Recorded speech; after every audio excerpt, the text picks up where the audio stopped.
I began Mass today by having each of us ask ourselves this question. Why does God allow evil to coexist with goodness in this world?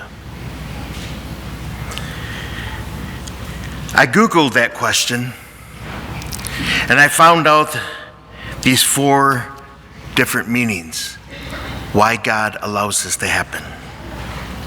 The first one is premature removal of evil would cut off the hope of repentance, while God's delay magnifies both his mercy and justice.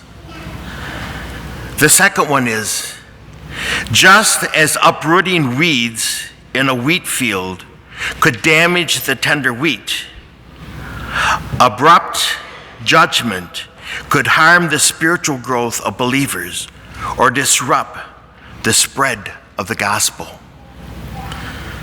The third one is coexistence of the good and wicked gives them time to hear the gospel, see godly witness, and possibly respond.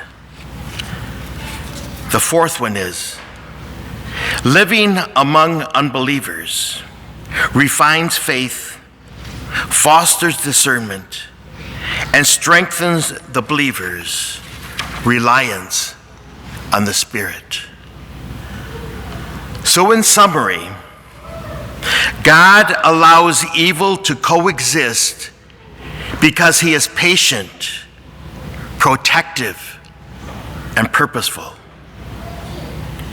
He preserves the righteous, offers repentance, refines faith, and ensures that his justice will be fully revealed at the harvest. This is not neglect, but a wise, merciful, and sovereign plan for the world. With that being said, I'd like to end with a story on how I experienced evil and good in my life.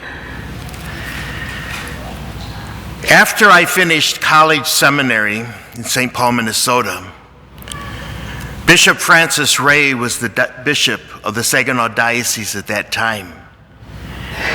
And he had a philosophy that he'd send different guys to different seminaries to enrich the diocese with different theologies.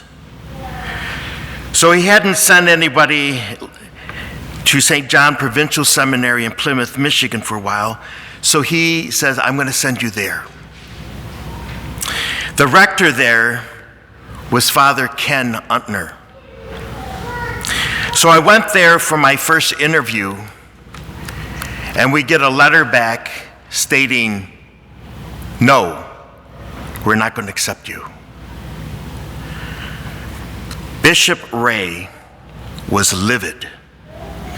So he called up Father Ken Untner, and he says, I want you to look at him again.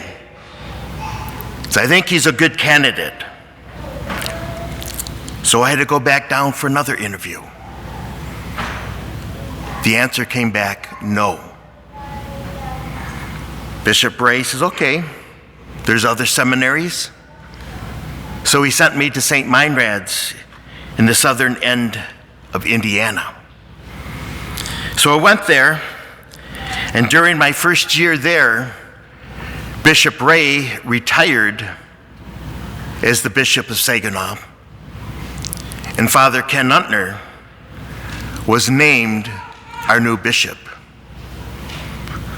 I thought to myself, what is going to happen to me now? So he was ordained our new bishop in November that year. And in the next March or February, I get a letter from Bishop Untner asking me for my next 3 years of theology to go back to St. John Provincial Seminary, which means that I had to go through another interview. So I went for that interview. This time I was accepted. So I went there to finish my last 3 years of school. It came to be a month before my ordination to the priesthood, and I had something really stirring inside me.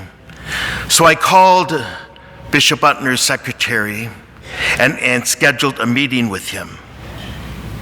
He didn't know what this was about. So I got there for the meeting, and she sat me in his office. Then he finally came in. And he sat down and he says, "Tom, what is this about?" And I go, "Bishop," I says, "in a month's time, I'm going to stand before you and take obedience to you. And I says, I have to do one thing to clear my conscience before I do that." I said, "You hurt me twice by refusing me. Before I take obedience, I just want to say, I forgive you for that." And he was so touched by that. We talked for an hour afterwards, and we became pretty good friends. But we always, and every one of us struggles with evil and goodness coexisting in our lives. But we always have to remember that God is always in charge. So let us always put our lives in His hands.